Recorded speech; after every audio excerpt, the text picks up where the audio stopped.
You're being told the AI startup boom is the new gold rush.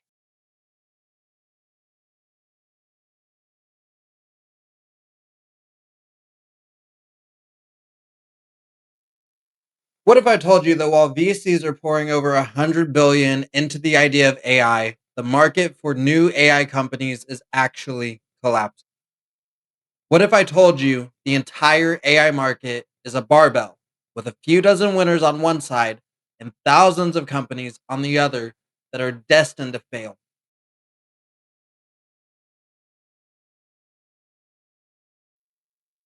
Everywhere you look, another AI startup raises 50, 100, $300 million. The narrative is this is the dot com bubble all over again. But what if it's not? The dot com bubble was built on eyeballs, speculation on future customers, and advertising revenue. This bubble is built on plumbing.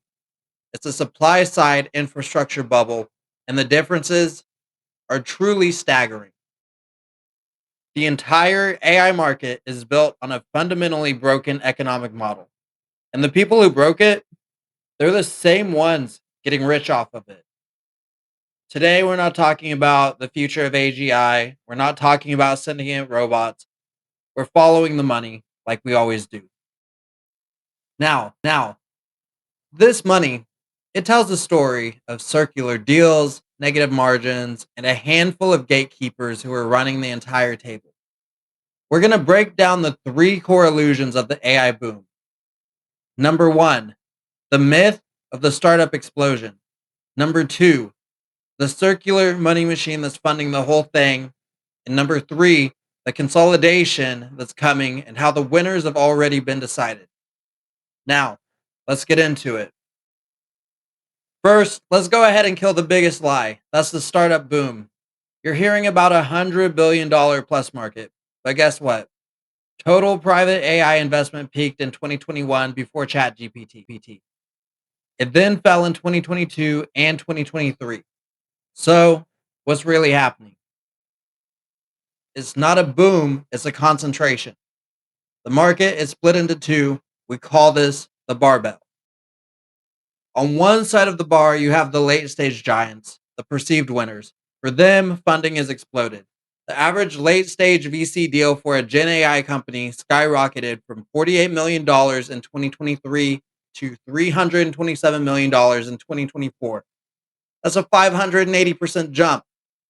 Now, what about the other side of the bar? The new companies, the seed stage startups. Their funding has collapsed. It's down 76% from its peak. So this it's not an explosion of new ideas.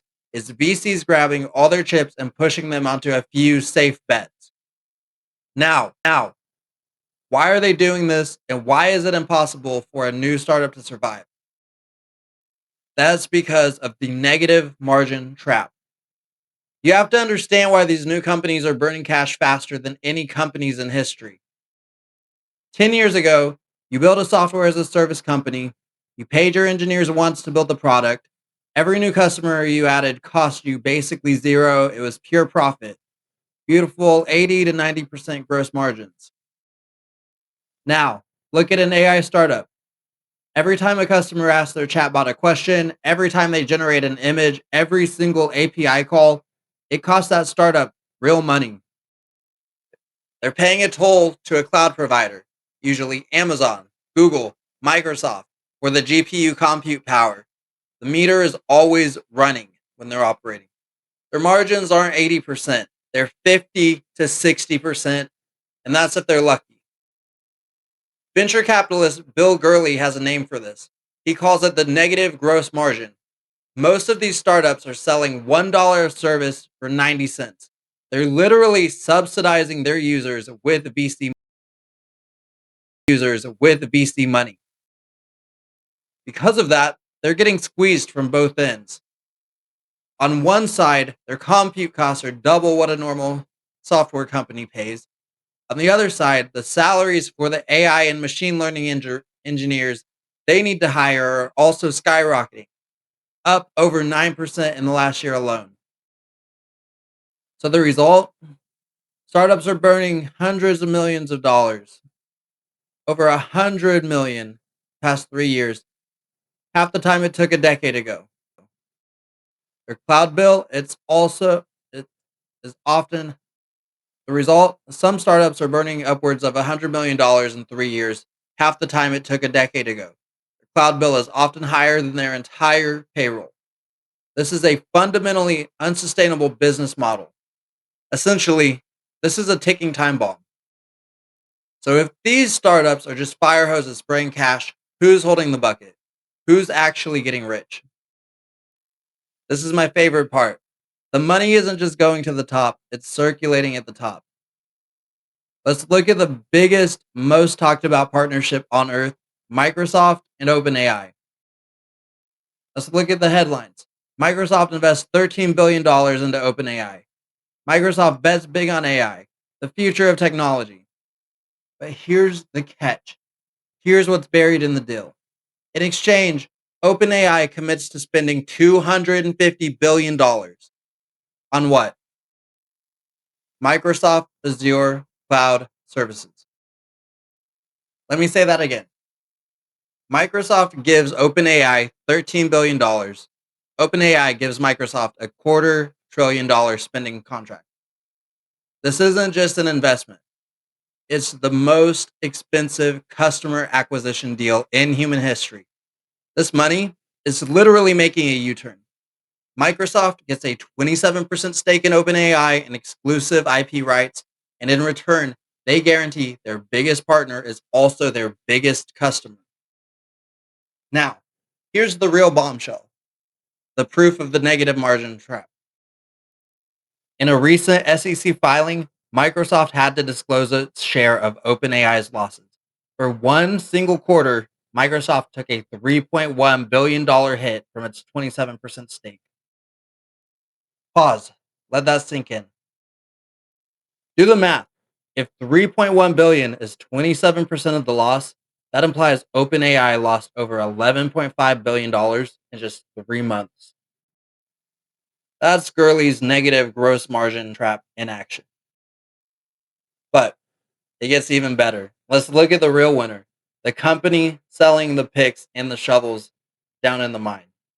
NVIDIA.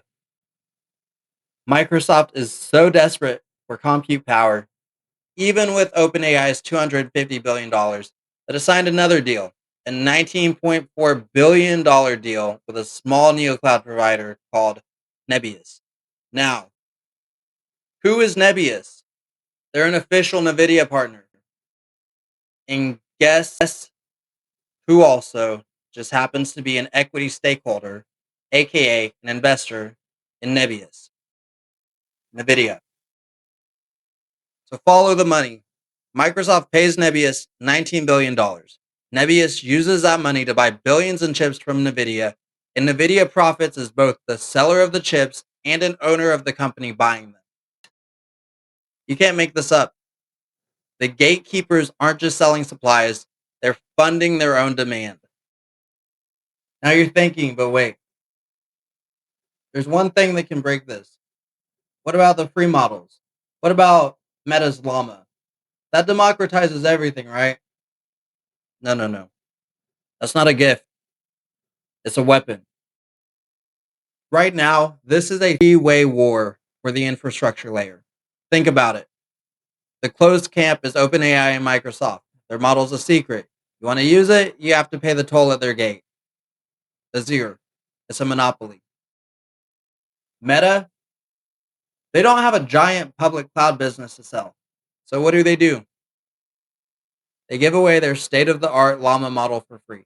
They commoditize the one thing OpenAI was selling. Now, this is a pincer move. This breaks OpenAI's lock-in. So, who do you think loves this move from Meta? Google. Google's losing the cloud war to Microsoft. So they also support the open camp. They release their own Gemma models. Why? Because if the models are free, companies can run them on any cloud, including Google's cloud, using Google's custom TPU chips. Meta and Google are working to devalue the model layer to zero to shift the entire battlefield away from who has the best model to who has the cheapest, most efficient plumbing. Basically, who can get this all done for the bottom dollar? And this is where it gets really interesting. This war isn't just between these three big US giants. Let's talk about DeepSeek. DeepSeek is a Chinese open source model. In January, they released a model so good, so efficient, it took a multi-billion-dollar bite out of Nvidia's stock price. That's the power of the open source movement. It proved that the model itself is replaceable. It's becoming worthless. The real war, the only thing that matters, is the infrastructure, the chips, and the cloud to run it. The startups, they're just the battlefield. So we have a barbell market, a negative margin business model, and a three-way infrastructure war between giants.